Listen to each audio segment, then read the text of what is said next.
En première nord-américaine, le film Le Petit Prince.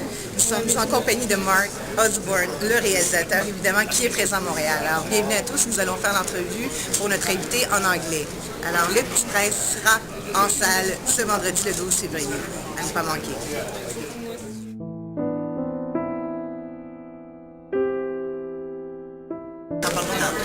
Mark Osborne, welcome in Montreal. Hi, thank you. It's nice to be back. Yeah.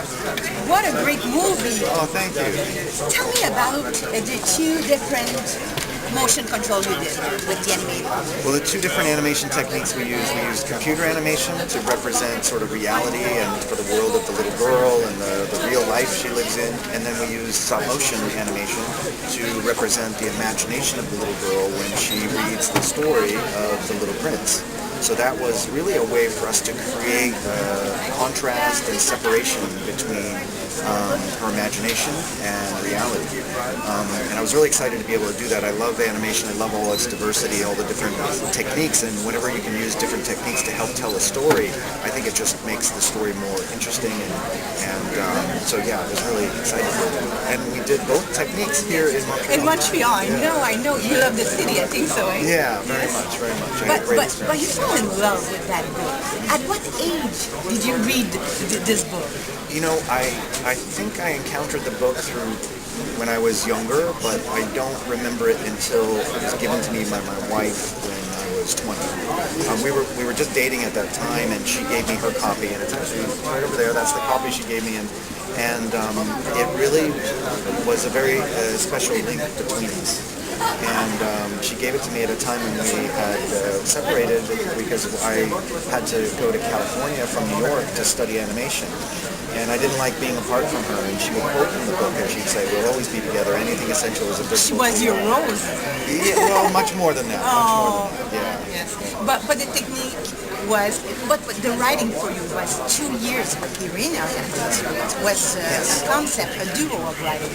Well, basically, yeah. Irina was the first writer, and we worked for 2 years on drafts of a screenplay, and then I also started working with storyboard artists, and I started working with another writer named Bob Persichetti, and he was my head of story. He was running the story team, and he and I basically continued writing the film and rewriting the film throughout the early phases of production and into production, so that, yeah, it's really this, you know, in animation you don't finish writing the script until you're done with the entire movie. You can have this ability to evolve and change the script slightly throughout, so we're constantly adjusting and learning from the movie and discovering new things about the movie and improving the movie. And the budget, Arnold, was not... what do you need exactly to do a masterpiece like that? I think grown-ups like numbers. They're very obsessed with numbers, and I, you know, for me, it's like there's never enough money. Whenever you're making a movie, there's never enough money, and every day it feels like you don't have enough of anything to do what you want to do. So it can be. It's good to have limitations. It's good to have some kind of box that you have to work within. So I mean, you know, you can have a ton of money and make a terrible movie, and you can have very little money and make a great movie. So budget doesn't really determine. But sometimes when it comes to animation, it is helpful to be able to have resources so that you can hire talented people, and it takes such a long time that you really need to have enough money that you can sustain the production in a way to, you know, discover the best version of the movie that you can. You had a lot of luck with the producers.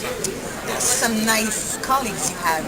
Well, we have, there's two French producers that they were the ones that conceived of the idea of making the movie, and they hired me. We did pre-production in Paris, and then here when we were in production, there was another French producer, and I have Jinko Goto, who's my executive producer, who sort of partnered with me on the day-to-day making of the film. There's a lot of people involved. It's like an army of people, really hundreds of people involved in making a film like this. So yeah, you hope for the best, and it's a big social experiment, putting that many people together. And your son, the little prince, boy, it was magical for you?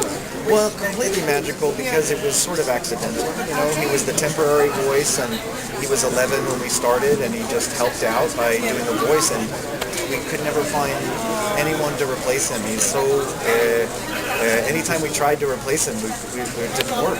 And It was the voice. Yeah. Tell me just at the end, you just won 2 prizes in Paris, I think. So where did you win?